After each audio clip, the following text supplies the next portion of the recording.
I left the movie on a higher note than I currently sit at with the film, because a lot of the criticisms that people have leveled against the film makes sense more to me now that I had more time to think about it than I did when I first saw it. Part of me almost wishes that they had just decided, let's not make this an Alien prequel. Let's just make it its own film. That way we're not beholden to any future story, character designs, or expectations. Let's just make this its own unique film. Because really, there's not a hell of a lot to tie it to Aliens outside of a lot of design elements. I mean, every sci-fi movie has got an evil alien in it somewhere. Mm-hmm. So really, other than making the alien ship look the same as it did in Alien and making the engineer look like the space jockey did, other than that, there isn't really a lot of reason that this had to be an Alien prequel.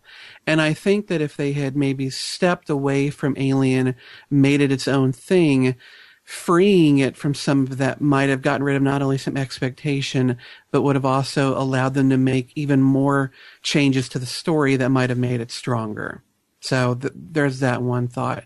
In defense of Damon Lindelof, though, I think the man has an amazing ability to create myths and mysteries that extend beyond the scope of the story he's telling them in, and creates, for me, what he does is he creates the feeling that what I am watching is part of something much bigger. And I'm one of those types of people that really enjoys that idea of a vastness of that story, whether you're talking The Dark Tower or you're talking Lost or so many other stories, that feeling that what I'm seeing takes place in a much larger context fascinates me. I also like the idea that not all of the story and all of the mysteries are revealed to me. We live our lives ignorant of so much of what goes on in our own world. And while it's nice that in art things can be simpler and we can understand better than we maybe can our own lives, occasionally I enjoy a story that comes along and says, I'm not going to give you all the answers. I'm going to give you moments in these characters' lives. You may not understand everything that goes on, but that's okay. Neither do they. And in the mystery of that, you can find value and entertainment. And so for me personally, I'm not speaking for anyone else. For me, I enjoy that on occasion. I think that's why I liked it in Lost, but I wouldn't want every damn show out there to do that. I like that in Prometheus, but I wouldn't want every film to do that. Some films I want tied up in a neat little bow, all of its mystery solved, all of the story understood. That leaves open, though, other films to not do that, to give me a mystery and say, think about it, and then step back. I know people want to disagree with me, but I think that was a lot of the strength for me of the Matrix sequels. It presented a lot more story and mystery, didn't answer it all, and left it for me to think about afterward and to really dive into it. There is a URL for a breakdown of one man's opinion of the Prometheus and some of the symbols and the subtext of the movie. And Scotty, I know you sent the URL to Aaron and the rest of us, and I'd already read it.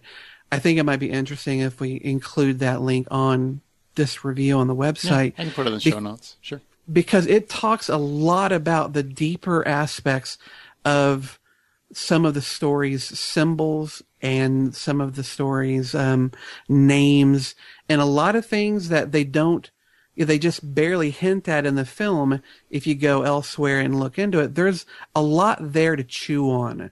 Way too much for a film to really do. Ultimately, though, there were a lot of elements of the writing that I did find incredibly weak and that really kind of upset me as a writer. When you get a scientist that wants to reach out and pet that unknown alien that just appeared, what the fuck are you thinking? When you get someone who is brought in to create a map of this area and he gets fucking lost, that makes no fucking sense either. There are a lot of points where the logic just completely falls away from some of these characters. And then there's some things that go on at the end that require these characters to do things that I really don't know why they're doing this. They haven't earned what they're doing. It kind of seems a little overblown. So there are writing aspects that I wish were tightened. All in all, it is still a beautiful film, and it is still a film that brings up a lot of ideas that I think everyone would benefit from thinking about, contemplating, investigating. And I respect Lindelof and Scott for really taking a chance on presenting us something that's much more deep than it looks to be on initial glance. And daring people or challenging them with that, knowing that there are going to be a lot of people who dislike it and disagree with it. I give it a 7 out of 10. I wished I could rate it higher. But I think I don't fault the film for the things that it doesn't give me, because I like the things that it didn't give me. That's fair enough. So I give it a 6. Scotty gave it a 6.5. Brian gave it a 7. And Justin gave it a 7. Oh, hey, sorry if I went on too long. No, that's all right. Scott? One more thing, and I'm not going to spoil anything, but there is one scene in this movie that is fantastic as far as creepy and visually amazing. Makes you cringe. And off-putting that was so well done.